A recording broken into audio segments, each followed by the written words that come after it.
Hey folks, so ever since I learned the importance of composite number recognition, I decided to go back and look at the Rush album slash epic song 2112 because, first of all, because 21 is the 12th composite, and there's many reasons that 21 and 12 are connected. I'll leave some links in the description box. And then you have this five-pointed star on the cover of the album. And you might know that Rush likes to use the five-pointed star and the Starman logo. So I'm going to play a short series of clips, maybe about a minute long or so, just for some context. It was 1976 when my cool, older stoner cousin gave me my first copy of 2112. First inspection, I was fascinated by the track listing. The entire side one of the album was a 7-part suite with Roman numerals and names like the Temples of Sirius. 2112 was a very, very successful record, and it bought us our freedom. Like the book Anthem, which is the thing that kind of inspired 2112. Anthem was a novelette that Ein Rand wrote. Is basically the story of a society taken over by a priesthood of totalitarian dictators who use mysticism to try and subdue all the people in society.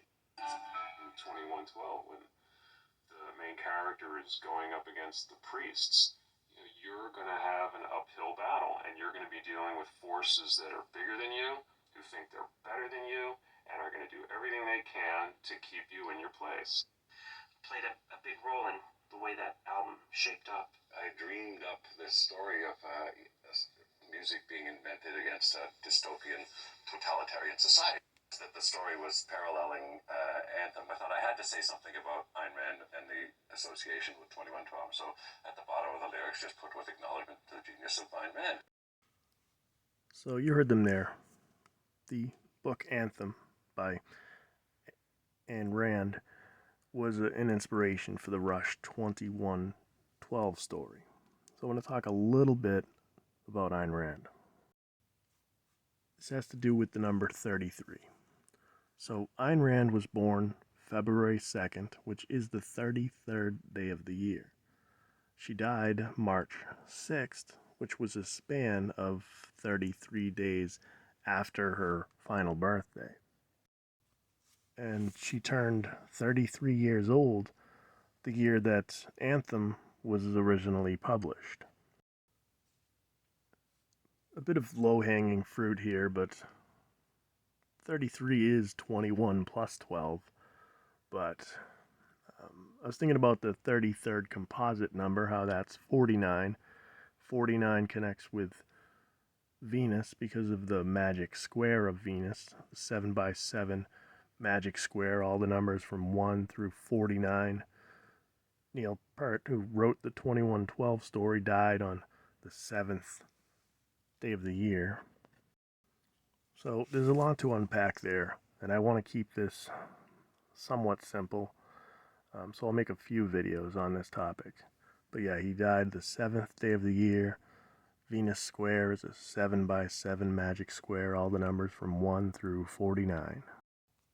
Yeah, I'm definitely going to have to make this decode into a few different parts. And we'll talk a little bit more about Venus towards the end, but the magic square of Venus has the 49 connection. 49 is the 33rd composite, connecting with the Ayn Rand stuff, and 33 is 21 plus 12. 33 is the 21st composite number.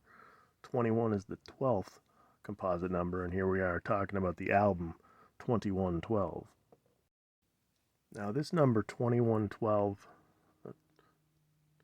has a connection with Neil Peart, the drummer, and not just because he wrote the story and the lyrics of that song, but also because of his birthday. So think of 2112 as a time. 21 hours and 12 minutes into the day, that'd be, just think about it for a second. When the time is 2112, that translates to 9:12 p.m., 9:12 in the evening, and Neil Peart was born on September 12th, which can appear as 9:12. At least that's what Rush.com says, that he was born on September 12th. I suppose they would know. Or they'd know what they want to put out. I watched their performance at the Rock and Roll Hall of Fame when they were inducted, and I got a kick out of this one. So Neil Peart's drum, the bass drum that faces the audience, has what looks like a clock face on it. And it's not numbers, it has alchemical symbols on there. But if you look at what looks like a time, it's set to, in my opinion, it looks like 9:12. So if that is indeed what the clock is supposed to say, 9:12, was Neil Peart tributing his own birthday, 9:12, or is it 21:12, like the epic song, the story that he wrote? Maybe both, maybe neither. Who knows? But you saw the tiny clip that I put near the beginning with Dave Grohl. He was about to induct them, and he brings up 21:12. It was a big deal for them, and that album basically saved their career, according to some interviews. So there's something else about the time 21:12, and I think it's really important to get the link that Neil Peart was born on 9:12 and 9:12 p.m. is 21:12. So this may take a bit of thinking. Not everybody likes to think about this kind of stuff, but when it's 9:12 p.m. or 21:12 in the evening, how much time is left till the end of the day? Take a moment. 9:12 p.m. or 21:12 in the evening leaves 2 hours 48 minutes. Like 2:48. Talked about this number in connection with Pluto. Why am I bringing up a planet? Well, easy. You know, this connects with Venus. It connects with Mercury too. This album was put out by Mercury Records. And if you put on the track 21:12, again, it's a very long song. You're going to hear probably several minutes of just instruments, but the very first line that is sung is this: "And the meek shall inherit the earth." So we have this reference to Earth. The album is put out by Mercury Records. And I am not the only person that sees the connection with Venus. So, again, Pluto.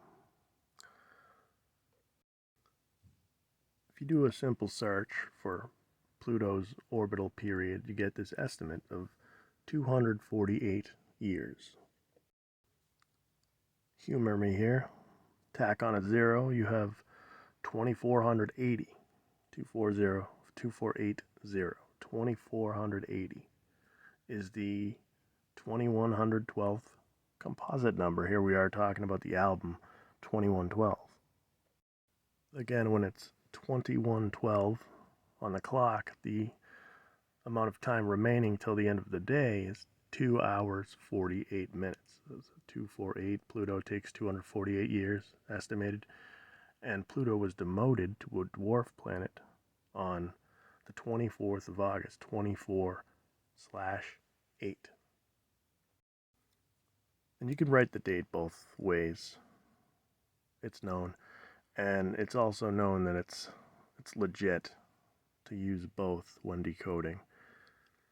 So, from when Rush was inducted into the Rock and Roll Hall of Fame until the 21st of December, 21:12, that was a span of 248 days. Now take a look at the date of their induction. So April 18th, we talked about this before. I'll leave a few links in the description box. This has connections with Aleister Crowley, and the actor who played the demon Crowley in Good Omens. He was born on April 18th, and 418 is how you can write that date, and 418 is on the cover of many versions of the Book of the Law, the Libra Al. 418. So we do this time conversion, 418 on the clock looks like 1618. And to me, that reminds me and a few other people of phi. 1.618, think about 418 is 1618, those same digits, 1618. 1618 is 4:18 p.m.